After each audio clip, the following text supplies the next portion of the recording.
গত দুদিনের ভারী বৃষ্টিতে জলমগ্ন রাজধানীর বিভিন্ন অলিগলি থেকে শুরু করে মূল সড়ক। নগর জীবনের স্বাভাবিক গতিময় জীবনে নেমে আসে স্থবিরতা। কিন্তু এমনটাই কি হওয়ার কথা ছিল?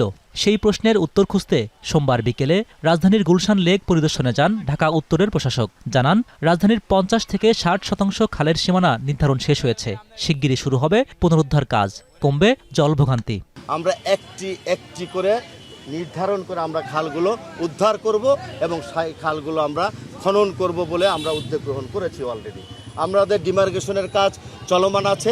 অলরেডি ডিমার্কেশনের ৫০ থেকে ৬০% কাজ আমাদের শেষ হয়ে গেছে।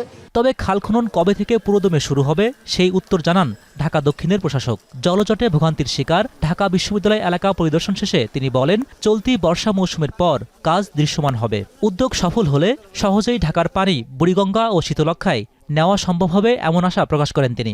জনাব তারেক রহমান রাষ্ট্রের দায়িত্ব নেওয়ার পরে তিনি আবার খালগুলো কাটার নির্দেশ দিয়েছেন।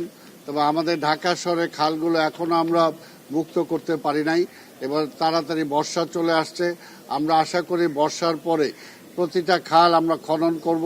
খননের মধ্য দিয়ে এবং পানি নিষ্কাশনের ওয়ে আউটগুলো আমরা বের করব। নোভা এলইডি টিভি, ঝকঝকে ছবি, নিখুঁত শব্দ, ৫ বছরের ওয়ারেন্টি। নোভা মানে সঠিক মান, নিশ্চিত সেবা। এর আগে সকালে রাজধানীর নয়াপল্টনে সাংবাদিকদের সাথে মতবিনিময়ে বিএনপি নেতা রুহুল কবির রিজভী বন্যা পরিস্থিতি নিয়ে ক্ষোভ ঝাড়েন ক্ষমতাচ্যুত আওয়ামী লীগ সরকারের ওপর।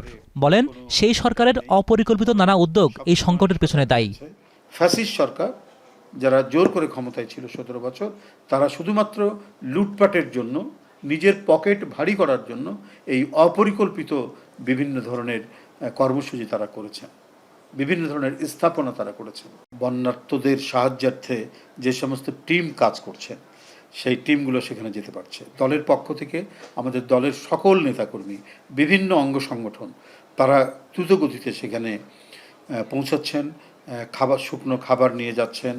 সরকার এবং রাজনৈতিক দল উভয় পরিচয়েই বন্যার্তদের সহায়তায় এগিয়ে যাচ্ছে তার দল, এমন দাবিও করেন তিনি।